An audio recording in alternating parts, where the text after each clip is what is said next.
Have you ever wondered if those larger-than-life Bible stories, miraculous escapes, epic battles, and unexplainable wonders could actually be true?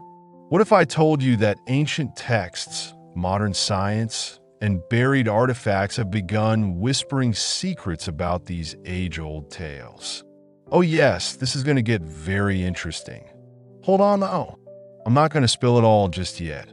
First, let's take a little journey, not just to a time long past, but into stories so fascinating they've stood the test of thousands of years. And along the way, let's ask ourselves, could this really have happened? But here's the kicker. Some of these stories aren't just tales from a dusty old book. They've been supported by some pretty surprising evidence. So grab your coffee, sit tight, and let's dive in. But before we dive in, if this is your first time of checking out the channel, please subscribe, like, and share our videos to spread the hidden truth with others. Let's start with a city that practically screams mystery, Jericho. You've probably heard about its walls, the ones that famously came tumbling down. But did you know archaeologists actually found these walls? And the way they fell? Oh, we'll get to that. It's a story worth waiting for.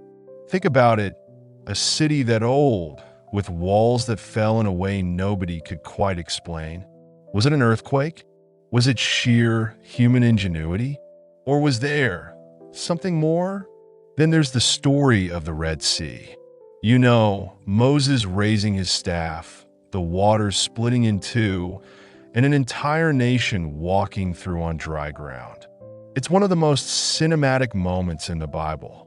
But here's the question. Could it really have happened? Here's what's wild.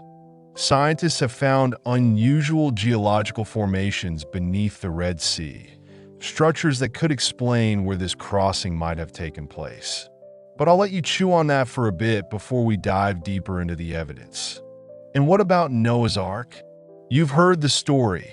An enormous wooden ship, animals 2 by 2, a flood that covered the world. It's almost too big to believe, right? But here's the thing. For centuries, explorers and adventurers have been scouring Mount Ararat, looking for traces of the Arkansas. Now, I'm not saying they've found it yet, but they've come across some peculiar stuff. Things frozen in the ice that look an awful lot like the remnants of an ancient ship. And let me tell you, the theories about this one are wild. Then there's the tale of King David, Israel's greatest king, the giant slayer himself. For years, skeptics said he was just a myth, a symbol rather than a real person. But then archaeologists stumbled upon something incredible, a stone inscription that actually mentions the House of David. That's right, his name chiseled into history. Now, what does that tell us about the rest of his story? The giant? The battles? The palace? Oh, we'll get to that. You see, the Bible isn't just a collection of moral tales. It's a treasure map of real places, real people, and real events. But here's the twist. Not every story has been proven, and not every proof has been accepted. It's like a giant puzzle, with pieces scattered across history and science. The thrill is in putting it all together. And while some might say, nah, it's all coincidence, others look at the evidence and go, wait a second, could this be true? And honestly, that's where things get really juicy. So here's the question.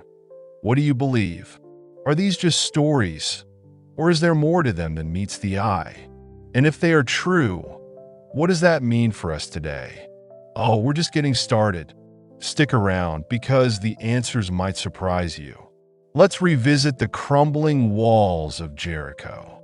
Back in the 1950s, an archaeologist named Kathleen Kenyon conducted a groundbreaking excavation. What she found stunned the world. She uncovered evidence that the city's walls had indeed collapsed violently.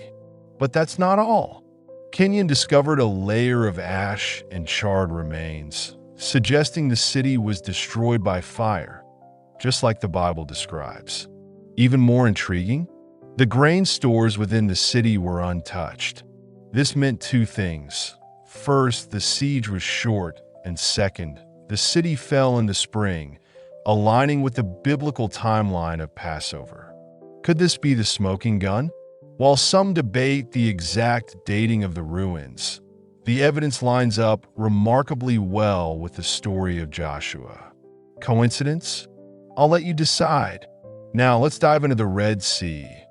Literally. A few decades ago, explorers like Ron Wyatt claimed to have found what appeared to be chariot wheels at the bottom of the sea. While some dismiss these findings as natural formations, others argue they could be remnants of the Egyptian army that pursued the Israelites. And here's where it gets interesting. The alleged discovery was made near an underwater land bridge, a shallow section of the Red Sea that could have been exposed if wind set down occurred. So, could this be proof of the Exodus? While the debate continues, it's hard not to marvel at how science and ancient texts seem to dance around the same story. Now, Noah's Ark. Over the years, countless expeditions have claimed to find pieces of the Ark on Mount Ararat. But one of the most compelling discoveries came in 2010. A group of Chinese and Turkish explorers announced they'd found a structure high on the mountain, what appeared to be a wooden vessel preserved in the ice. They even brought back samples of the wood, which carbon dating suggested was over 4,000 years old, aligning with the time frame of the biblical flood. Critics, of course, argue it could be an ancient shelter or another natural formation. But the location, 13,000 feet up a remote mountain, raises questions. If it's not the Ark, what is it? And now let's talk about King David. In 1993, archaeologists at Tel Dan in northern Israel made a jaw-dropping discovery: a stone inscription dating back to the 9th century BC. It referenced the House of David. This was the first non-biblical evidence confirming David's dynasty. But the discoveries didn't stop there. Excavations in Jerusalem uncovered structures believed to be David's palace, complete with fortifications and pottery matching the biblical period. These finds shattered the long-standing skepticism about David's existence. Suddenly, the shepherd-turned-king wasn't just a story, he was history. So, what do these discoveries mean for us? Do they prove every detail of the Bible is true? Maybe not, but they show us something profound. These stories are rooted in real places, real people, and real events. They remind us that faith and history aren't always separate paths. Sometimes they meet in the most unexpected ways, under a layer of ash, at the bottom of the sea, or carved into stone. The Bible stories have endured for thousands of years, and the search for their truth continues. Whether it's a chariot buried in sand, an ancient inscription in stone, or a ship frozen in ice, each discovery brings us one step closer to understanding the past, and maybe even our place in it. Who knows? Maybe the next discovery will come from someone watching this right now. Could that someone be you? Until next time, God bless you.